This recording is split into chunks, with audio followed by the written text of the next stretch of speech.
Bienvenue sur Uppercut TV, l'émission qui boxe la propagande d'extrême droite. Nous ne voulons pas faire barrage à l'extrême droite, nous voulons la détruire. Nous n'allons pas nous plaindre de la montée de l'extrême droite, nous allons nous battre. Je suis le politologue Thomas Guénolé, créateur d'Uppercut TV.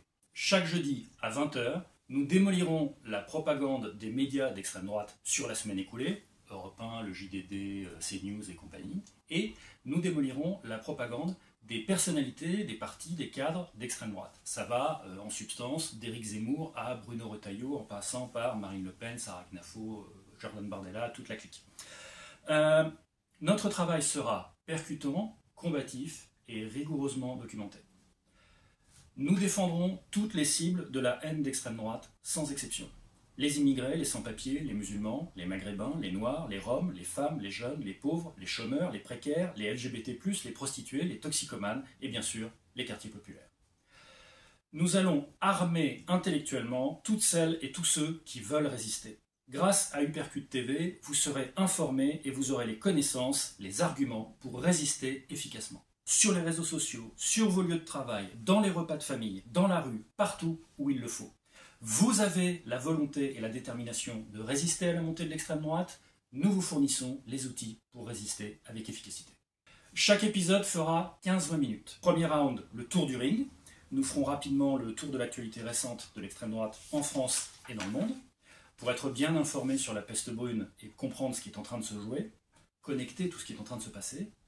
Deuxième round, le grand entraînement. Nous exposerons la propagande de l'extrême droite sur la semaine écoulée et nous la démolirons pour ainsi apprendre à bien la démolir. Et enfin, troisième round, le chaos de la semaine. Nous approfondirons un grand sujet de société pour mettre l'extrême droite chaos debout sur ce grand thème. Je lance Uppercut TV avec l'aide et les conseils de quelques amis que je remercie de tout mon cœur, ils se reconnaîtront. Dès qu'on aura assez d'abonnés pour le faire, je commencerai à recruter des chroniqueurs et des chroniqueuses. Et puis la rédaction grossira de plus en plus, et puis l'émission se développera de plus en plus. Tout de suite, on passe au premier round. Marine Le Pen a protesté contre un grand sondage IFOP pour la prochaine élection présidentielle. Pourquoi? Parce que ce sondage n'a testé pour le Rassemblement national que la candidature de Jordan Bardella et pas sa candidature à elle. Ce sondage a été commandé par le think tank d'un milliardaire d'extrême droite, Pierre-Édouard Stérin, qui a fait fortune en tant que propriétaire des célèbres Smartbox. Pierre-Édouard Stérin, il a lancé un programme de grands investissements pour faire prendre le pouvoir par l'extrême droite en France. C'est un projet très vaste, on en reparlera, ça s'appelle le projet Périclès. Mais tout de suite un message publicitaire. Si toi aussi, tu es d'extrême droite, offre une Smartbox à tous tes amis. Offrir une Smartbox, c'est donner à Pierre-Édouard Stérin encore plus d'argent pour financer le projet Périclès, afin que l'extrême droite prenne enfin le pouvoir en France. Smartbox, le fascisme à vivre. Mais revenons au sondage IFOP. Il donne Jordan Bardella grand favori de la prochaine présidentielle, et il a été beaucoup repris et commenté par les médias mainstream. Alors pourquoi Marine Le Pen a-t-elle protesté si fort? Après tout, c'est plutôt de la bonne nouvelle. En fait, depuis sa condamnation à une peine d'inéligibilité avec exécution provisoire, le Rassemblement national, son parti, mène une campagne d'opinion très agressive et massive sur le thème de la démocratie en danger et de la dictature des juges pour intimider les juges qui vont avoir à juger Marine Le Pen en appel en 2026. Et ça marche déjà. Sous cette pression, le pouvoir judiciaire a déjà fait une première grosse concession à Marine Le Pen, puisqu'il a décidé que le procès en appel arrivera très vite, dans un délai anormalement court, dès 2026, dès l'année prochaine. C'est un bon exemple de la tradition de l'extrême droite de chercher à mettre au pas les magistrats, soit dit en passant, par l'intimidation. Et donc, si Marine Le Pen a protesté contre ce sondage qui ne testait que Jordan Bardella, c'est parce qu'elle y voit une tentative d'habituer les esprits à ce qu'elle ne soit pas candidate à la prochaine présidentielle. Et ça affaiblit la campagne d'opinion du Rassemblement national destinée à mettre sous pression les juges de son procès à elle en appel. Alors, par ailleurs, que dit ce fameux sondage? Que si la prochaine présidentielle avait lieu demain et que Jordan Bardella était le candidat du RN, au premier tour, il obtiendrait, comme Marine Le Pen, soit dit en passant, environ un tiers des voix dans tous les scénarios, et il dominerait le vote dans toutes les catégories d'électeurs. Et ce sondage dit qu'ensuite, au deuxième tour, il ferait match nul avec Édouard Philippe, ou il battrait largement Jean-Luc Mélenchon. Mais attention, en réalité, les sondages pour la présidentielle réalisés plus de 2-3 mois avant le vote se plantent toujours. Ça fait un moment que je suis les sondages pour les présidentielles. Toujours. Pourquoi? Parce qu'environ la moitié des électeurs ne décident pour qui ils vont voter que dans les dernières semaines, voire les derniers jours. Et donc, a fortiori, les candidats donnés gagnants plusieurs années avant le vote, ça n'a quasiment jamais fini comme ça. Par exemple, pour la présidentielle de 2012, un an avant, devinez qui les sondages donnaient comme grand favori? Dominique Strauss-Kahn. Souvent, un grand favori de la présidentielle est éliminé par une affaire dans la dernière ligne droite. Souvenez-vous de François Fillon. Pour la prochaine présidentielle d'ailleurs, par exemple, Jordan Bardella est visé depuis le 25 mars 2025 par une plainte en justice pour escroquerie dans l'affaire des assistants fictifs du RN au Parlement européen. Si cette plainte entraînait une condamnation judiciaire, il pourrait devenir à son tour inéligible. Donc en fait, on ne sait pas tout ce qui peut se jouer encore de toute façon d'ici la prochaine présidentielle. Autre actualité, le basculement du parti Les Républicains LR à l'extrême droite se poursuit. Le 14 mai sur Europe 1, Laurent Wauquiez, l'un des deux candidats à la présidence du parti, a cité comme seul point de désaccord avec le RN son programme économique. On l'écoute. J'ai dit le rassemblement de toute la droite, et donc toutes les personnalités qui partagent des idées de droite. Quel est mon problème avec Marine Le Pen? Je vais le dire très clairement. Marine Le Pen a un programme économique qui est à ce stade d'extrême gauche. Donc Laurent Wauquiez officialise qu'il a globalement les mêmes positions que le RN sur tout ce qui n'est pas le programme économique. C'est bien comme ça au moins les choses sont claires sur ce qui est en train de devenir le parti LR.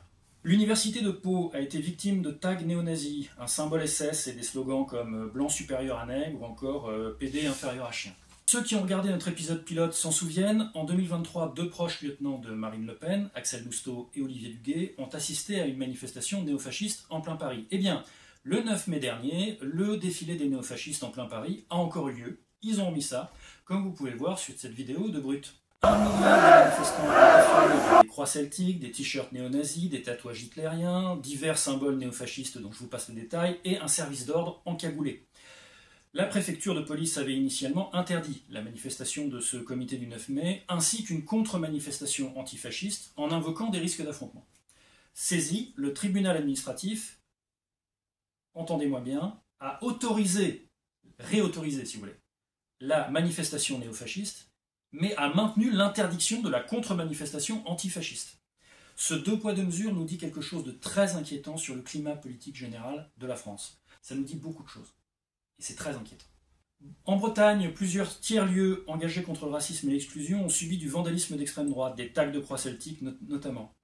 Plus largement, ces derniers temps, les groupuscules identitaires bretons, donc d'extrême droite, sont de plus en plus actifs et violents avec des attaques contre des festivals antiracistes, des attaques physiques, des dégradations de permanence politique de gauche ou encore des banderoles homophobes déployées en pleine Gay Pride. Alors, j'ai un message pour eux, étant breton aussi. Quizo tud sot, a quizo mezen brez. Et je le pense. International à présent, en Roumanie, le candidat d'extrême droite, Gheorghe Simion, est arrivé largement en tête du premier tour de la présidentielle roumaine avec 41% des voix. Cette élection fait suite à l'annulation du scrutin de novembre 2024 par la commission électorale roumaine, confirmée ensuite par leur cour constitutionnelle, à cause de graves infractions commises par le candidat d'extrême droite, Călin Gheorghescu, et d'une ingérence russe dans la campagne, dans le processus électoral, en sa faveur. Alors, Gheorghescu a été interdit de se représenter. Son remplaçant, Simion, que je citais tout à l'heure, a promis de lui donner le pouvoir s'il gagne la présidentielle, par exemple en le nommant Premier ministre. Il a aussi appelé, je cite, à écorcher vif sur la place publique les responsables de ce qu'il considère comme un coup d'État contre Gheorghescu. Ça vous donne une idée de l'ambiance. Gheorghescu, c'est quelqu'un qui a quand même qualifié de héros de la nation roumaine les dirigeants fascistes Antonescu et Codreanu, qui avaient collaboré avec les nazis pendant la Seconde Guerre mondiale et qui avaient notamment collaboré activement à la Shoah. Par ailleurs, le parti de Simion, l'Alliance pour l'unité des Roumains, se revendique comme l'héritier de la Garde de Fer, c'est-à-dire l'organisation fasciste roumaine qui était alliée aux nazis et qui gouvernait le pays à cette époque. Simion veut aussi annexer la Moldavie voisine et, tant qu'à faire, des territoires ukrainiens pour créer ce qu'il appelle la Grande Roumanie. Le second tour de la présidentielle roumaine aura lieu le dimanche 18 mai. Si Simion l'emporte, la Roumanie deviendra le troisième pays d'Europe dirigé par l'extrême droite, après la Hongrie de Viktor Orban et l'Italie de Giorgia Meloni. On passe à présent au deuxième round, le grand entraînement. Vous l'attendiez tous, le voici, Uppercut TV vous offre Pascal Praud. Samedi soir sur France 2, l'émission Quelle époque a donné la parole à Raphaël Pitti pour évoquer le drame humanitaire qui se déroule à Gaza. Si Raphaël Pitti est médecin humanitaire, il fut aussi candidat à l'élection législative en 2024. Il s'est présenté sous la bannière de Place Publique, le mouvement de Raphaël Glucksmann, dans le cadre de l'alliance du nouveau Front populaire qui a réuni les partis de gauche. Les médias d'extrême droite accusent régulièrement le service public audiovisuel de faire de la propagande de gauche. Alors pourquoi font-ils ça ? Ils le font parce que les médias qui font de la propagande bourrine plusieurs heures par jour et tous les jours, ce sont eux. CNews, Europe 1, le JDD, toute la clique. Uppercut TV l'a d'ailleurs prouvé dès son épisode pilote en exposant méthodiquement la propagande islamophobe de Pascal Praud. Vous vous en souvenez. Si vous ne l'avez pas vu, l'épisode pilote est en accès libre et gratuit.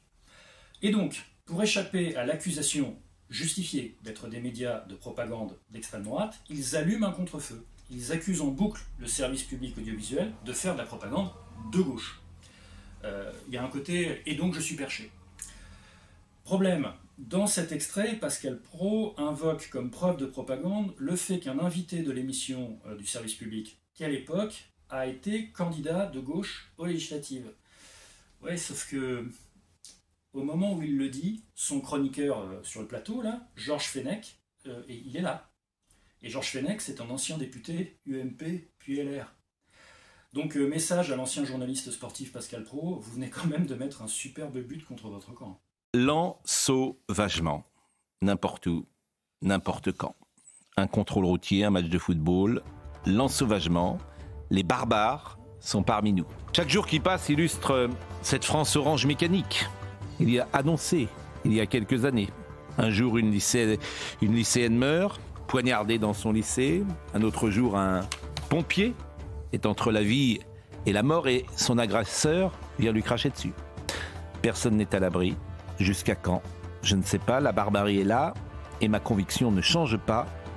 Ce n'est que le début. Alors là, Pascal Praud reprend une des pires théories racistes de France. Et je pèse mes mots. L'ensauvagement, c'est un concept théorisé par l'essayiste d'extrême droite Laurent Oberton dans son livre La France orange mécanique, dont Pascal Praud cite d'ailleurs le titre explicitement. Selon Oberton, la criminalité augmente massivement, en particulier les actes barbares extrêmes comme tuer quelqu'un à coups de hache par exemple, et Oberton affirme que cette augmentation aurait pour cause la sauvagerie comportementale de criminels immigrés venus essentiellement d'Afrique. En clair, la théorie de l'ensauvagement dit que la criminalité est de plus en plus barbare parce que les immigrés venus d'Afrique seraient des sauvages. C'est cette théorie-là que Pascal Praud vient de vous citer sur le plateau de CNews à 1 heure de grande écoute. Que peut-il faire quand le Conseil d'État entend court-circuiter le pouvoir des préfets en matière de régularisation ? Que peut-il faire quand diverses jurisprudences font de moins en moins de différence entre étrangers et nationaux ? Que peut-il faire quand la France est pieds et poings liés par des traités, des jurisprudences qui, au fil des années, ont ôté à notre pays sa souveraineté et enlevé au pouvoir politique la possibilité d'agir sur le réel ? Là, Pascal Praud reprend un grand cheval de bataille de l'extrême droite. L'idée que le gouvernement devrait mettre au pas le pouvoir judiciaire, que les tribunaux ne devraient pas pouvoir annuler les décisions du pouvoir politique, et que la France devrait sortir de certains traités qui l'obligent à respecter les droits et libertés fondamentaux, les droits de l'homme, notamment la Convention européenne des droits de l'homme. Alors, pourquoi ? Pourquoi cette ligne dure ? Parce que l'extrême droite veut mener des politiques qui sont contraires aux valeurs de la République.